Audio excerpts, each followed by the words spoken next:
रेवाड़ी में कांग्रेस कार्यकर्ता की ओर से रक्तदान शिविर का आयोजन। विधायक चिरंजीव राव ने शिविर का शुभारंभ किया। विधायक चिरंजीव राव ने भाजपा सरकार पर निशाना साधा। शिविर में 102 यूनिट ब्लड एकत्रित। रक्तदान को लेकर युवाओं में दिखा खासा उत्साह। युवा नेता सचिन भुर्तला ने रक्तदाताओं का जताया आभार। रेवाड़ी में बेरली रोड स्थित संजय गार्डन में कांग्रेस कार्यकर्ता राव सचिन भुर्तला की ओर से रक्तदान शिविर का आयोजन किया गया। शिविर का शुभारंभ कांग्रेस विधायक चिरंजीव राव ने किया। रक्तदान शिविर को लेकर युवाओं में खासा उत्साह देखने को मिला। शिविर में 150 के करीब युवाओं ने रक्तदान के लिए रजिस्ट्रेशन करवाया। सुबह 10 बजे शुरू हुए ब्लड डोनेशन कैंप में शाम 4 बजे तक 102 यूनिट रक्त एकत्रित किया गया। इस अवसर पर मीडिया से बात करते हुए विधायक चिरंजीव राव ने कहा कि रक्तदान महादान है, इससे बड़ा पुण्य का काम कोई दूसरा नहीं है, क्योंकि हमारे द्वारा दिए गए रक्त से किसी का अनमोल जीवन बचाया जा सकता है। इसलिए हर व्यक्ति को रक्तदान करना चाहिए। पिछले दिनों ग्रीवेंस कमेटी की बैठक में राज्य मंत्री ओम प्रकाश द्वारा निकाय चेयरमैन की डीडी पावर छीनने के सवाल पर उन्हें भ्रष्ट बताते हुए दिए गए बयान पर पलटवार करते हुए कांग्रेस विधायक चिरंजीव राव ने कहा कि कांग्रेस पार्टी तो कभी से कह रही है कि नगर परिषद में भ्रष्टाचार है। आज भाजपा के मंत्री भी यह बात कहकर इस पर मोहर लगा रहे हैं और भाजपा नेताओं मंत्रियों को यह पता है तो वे इस पर कार्रवाई क्यों नहीं करते। कहीं ना कहीं उनकी बीच में मिलीभगत होगी। इसलिए भाजपा नेताओं को जनता के सामने आकर सफाई देनी चाहिए। कांग्रेस की भारत जोड़ो यात्रा पर रेवाड़ी से कांग्रेस विधायक चिरंजीव लाल ने कहा कि राहुल गांधी भारत जोड़ो यात्रा के माध्यम से देश की जनता के बीच जा रहे हैं और उनकी दुख तकलीफों को समझ रहे हैं, लेकिन भाजपा के नेता कभी भी जनता के बीच नहीं जाते। भाजपा सरकार से आज हर वर्ग दुखी है, इसलिए उन्हें सत्ता छीन जाने का भय सता रहा है। रेवाड़ी जिला कांग्रेस ओबीसी सेल के उपाध्यक्ष राव सचिन भुर्तला द्वारा संजय गार्डन में आयोजित रक्तदान शिविर में रेवाड़ी के विधायक चिरंजीव राव ने सभी रक्तदाताओं को बैज लगाकर और प्रशस्ति पत्र देकर उनका उत्साह बढ़ाया। इस मौके पर पार्षद नरेश कुमार, बंटी, मोनू राव, प्रकाश, संजय पहलवान बड़ौली, रूपेश नागपाल, वेदपाल यादव, सत्यनारायण, अमन ठाकुर, शुभम ठाकुर, सुनील पारेता और मुकेश ठाकुर सहित टीम सचिन भुर्तला मौजूद रही। Joginder memorial charitable blood bank के सौजन्य से आयोजित इस रक्तदान शिविर में 102 यूनिट ब्लड एकत्रित किया गया। आयोजक राव सचिन भुर्तला ने विधायक चिरंजीव राव सहित सभी रक्तदाताओं, सहयोगियों और डॉक्टर टीम का आभार जताते हुए कहा कि समय समय पर ऐसे आयोजन होते रहने चाहिए। कैंप लगाया था संजय गार्डन बेली रोड के अंदर, जिसका मुख्य अतिथि हमारे विधायक साहब थे चिरंजीव राव, जिन्होंने इसकी ओपनिंग की और भारी संख्या में यहाँ पे युवाओं ने हमारा साथ दिया और 100+ यूनिट हो चुकी हैं ब्लड के अंदर। और मैं एक ही बात कहूँगा कि रक्तदान महादान है, सभी रक्तदान करेंगे। अभी तक 100 हो चुके हैं और उम्मीद है कि 200+ होने की। मैं युवाओं से यही अपील करना चाहूँगा कि सभी ज़्यादा से ज़्यादा रक्तदान करें, इससे किसी भी मनुष्य की जीवन बच सकता है, जीवन दान मिल सकता है। हमारा ये है कि 200+ यूनिट होने के चांसेस हैं, 200+ होंगे। ब्लड डोनेट तो मेरे ख्याल से हर इंसान को करना चाहिए, क्योंकि रक्तदान से बड़ा कोई दान नहीं है। और मैं आपको बता दूं कि मैं 35वीं बार ये ब्लड डोनेशन कर रहा हूँ, ब्लड खून दान कर रहा हूँ। और ये दान वो है कि जिससे हम किसी की जीवन किसी का बचा सकते हैं। तो बहुत अच्छा महसूस होता है, बड़ी खुशी मिलती है कि मेरे खून से अगर किसी को जीवन मिलता है तो इससे बड़ी खुशी की बात क्या होगी। तभी तो मैं 35 बार खून दे चुका हूँ। एक लोगों में धारणा बनी हुई है कि खून देने से कमजोरी आ जाएगी, वीकनेस आ जाएगी और कुछ लोग घबराते हैं, खासकर युवा भी घबराते हैं। तो खून देने से कोई कमजोरी नहीं आती है, बल्कि इवन अगर किसी का जो है ब्लड अगर किसी का 15 से अबाउ है तो उसको तो ब्लड बिल्कुल डोनेट करना चाहिए, क्योंकि आप जब ब्लड देते हो तो आपका ब्लड जो 6 दिन में वो ब्लड रिकवर हो जाता है और कहीं ना कहीं जो फैटी ब्लड है आपका, जो ब्लड गाढ़ा हो जाता है, वो काफ़ी पतला करने में आपको मदद देता है ब्लड डोनेशन। ये ब्लड डोनेशन कैंप लगाया है और इसमें जो हमारे यहाँ रेवाड़ी से विधायक थे चिरंजीव राव, वो भी आए थे। और ये जो है ब्लड डोनेशन कैंप लगाया, ये बड़ी अच्छी मैं कहूँगा पहल है। और ब्लड डोनेशन कैंप तो लगते रहने चाहिए। बिल्कुल बिल्कुल बिल्कुल, मैं तो कह रहा हूँ युवाओं को, और इवन अगर बुजुर्ग भी देता है वो अगर सही है तो उसमें कोई दिक्कत नहीं है ब्लड देने में। नहीं, इसमें ब्लड देने से कोई वीकनेस नहीं आती है। ये एक धारणा है, ब्लड देने से कोई वीकनेस नहीं आती है। ये धारणा हमें बिल्कुल निकाल देनी चाहिए कि ब्लड देने से किसी तरह की कोई वीकनेस आती है।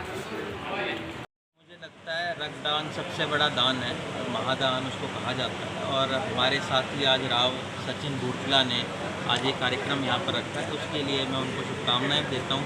एक बड़ा नेक कार्य वो कर रहे हैं और मुझे लगता है अगर एक भी ब्लड की यूनिट देने से अगर किसी की जान बच जाती है तो मुझे लगता है इससे बड़ा कोई पुण्य भी नहीं है, इससे बड़ा कोई धर्म भी नहीं है। मैं उनको बधाई भी देना चाहता हूँ और सभी से समाज में कहना चाहूँगा कि इस तरह के कार्यक्रम आने वाले समय में लोग करें ताकि जितना हो सके लोगों को इसका फ़ायदा ही मिल सके और लोगों की जान बच सके। युवाओं के लिए क्या अपील करेंगे?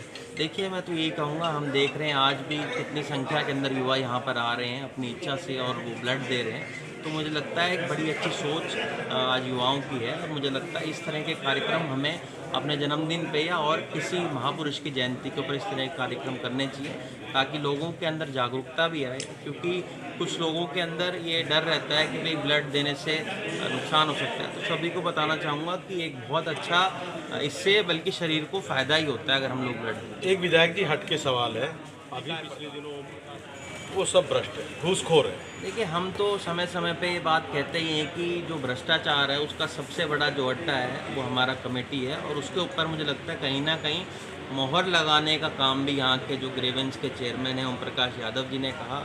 अब मुझे लगता है कि दोनों जो हैं, ओम प्रकाश यादव जी भी राव इंद्रजीत जी के गुट से आते हैं और जो चेयरमैन यहाँ से पूनम यादव हैं वो भी उन्हीं के गुट से हैं, तो उन दोनों को स्पष्टीकरण देना चाहिए। कहीं ना कहीं राव इंद्रजीत जी के जो चरित्र है उसके ऊपर भी इन्होंने कहीं ना कहीं क्वेश्चन मार्क उन्होंने लगाया है, उनको सामने आकर इस बात का जवाब देना चाहिए कि जब उनके जो मंत्री हैं वो इतना गंभीर आरोप लगा रहे हैं कि पैसे का लेन देन इनके ज़रिए होता है, तो कहीं ना कहीं उनको सामने आकर अपनी सफाई देनी चाहिए। एक विधायक जी वो पत्रकारों से सवाल कर रहे थे कि क्या रेवाड़ी के जो प्रधान है, चेयरपर्सन और रेवाड़ी के ईओ है, क्या आप नहीं जानते वो क्या खाते हैं? नहीं, तो अगर इस तरह की चीज़ें अगर मंत्री जी को पता है तो वो कार्रवाई क्यों नहीं करते हैं? इसका मतलब ये है कि इन सब की मिली भगत इसके अंदर है, या तो कुछ लोग हैं उनको अपना हिस्सा नहीं मिल पा रहा होगा, इस वजह से वो इस तरह के आरोप लगा रहे हैं। तो मुझे लगता है कहीं ना कहीं बड़े गंभीर आरोप हैं, इसके ऊपर इनको स्पष्टीकरण देना चाहिए, क्योंकि आप देखिए चुने हुए प्रतिनिधि अगर एक दूसरे के ऊपर ऐसे गंभीर आरोप लगाएंगे, हम तो विपक्ष के लोग हैं, हम तो सच्चाई उजागर करना हमारा काम है, पर मुझे लगता है इन्होंने स्वयं इसके जो साक्ष्य हैं वो सब पब्लिक के सामने रख दिए कि कितना घोर भ्रष्टाचार जो है कमेटी के अंदर, इस प्रदेश सरकार के अंदर चल रहा है। एक जिस तरीके से डीडी पावर वापस ली गई सरकार के द्वारा चेयरमैनों की, उसके बाद मीटिंग की चेयरमैनों ने जींद में और एक तरह कहें कि एक हलचल सी पैदा हो गई है, क्या लगता है कि पावर वापस लेने से? देखिए, मैं तो यही कहना चाहूँगा कि ये जो चुने हुए हमारे चेयरमैन हैं या जो लोग भी हैं, अगर सरकार को इनके ऊपर विश्वास ही नहीं है कि भ्रष्टाचार इनके द्वारा किया जाता है, तो ये सरकार स्वयं इस बात को स्वीकार कर रही है कि भ्रष्टाचार हर स्तर के ऊपर इस सरकार के अंदर है। चाहे आप लोगों ने पिछले दिनों में देखा होगा कि किस तरह से एक विधायक का पुत्र, जो निर्दलीय विधायक है, उनके पुत्र ने गंभीर आरोप लगाए कि करीबन 50 लाख रुपए का लेन देन सरकारी नौकरी के लिए हुआ, और अब स्वयं एक मंत्री और चेयरमैन एक दूसरे के ऊपर आरोप लगा रहे हैं। तो मुझे लगता है कहीं ना कहीं बड़ा गंभीर मामला है। मुख्यमंत्री जी को इसके अंदर मुझे लगता है हम विधानसभा का जो सत्र आएगा उनसे भी स्पष्टीकरण मांगेंगे और केंद्र मंत्री को भी सामने आकर, क्योंकि दोनों उनके पक्ष के हैं, उनको जरूर इस बात की जनता को सफाई देनी चाहिए। भारत जोड़ो यात्रा जो आरोप ही नहीं लगा रहे, वो यहाँ तक बोल रहे हैं कि सबूत है, तो आज तक फिर किसी भी प्रधान पे कार्रवाई क्यों नहीं हुई? वही तो बात कही, जब उनके पास सबूत है और वो उसके ऊपर कार्रवाई नहीं कर रहे हैं, या तो वो इंतजार कर रहे हैं कि उनके पास कुछ पहुंच जाए, उसके बाद ये मामला जिस तरह से और मामले होते हैं वो दब जाते हैं, हो सकता है वो इस मामले को भी इसी तरह दबाने की कोशिश इनकी है। एक भारत जोड़ो यात्रा कांग्रेस की चल रही है। देखिए, मुझे लगता है कांग्रेस पार्टी के हमारे राहुल गांधी जी ने एक सोच है कि वो कन्याकुमारी से लेकर और जम्मू कश्मीर तक ये यात्रा करेंगे। इसमें कोशिश ये रहेगी कि जितने भी लोग हैं उनको अपने साथ जोड़ सकें।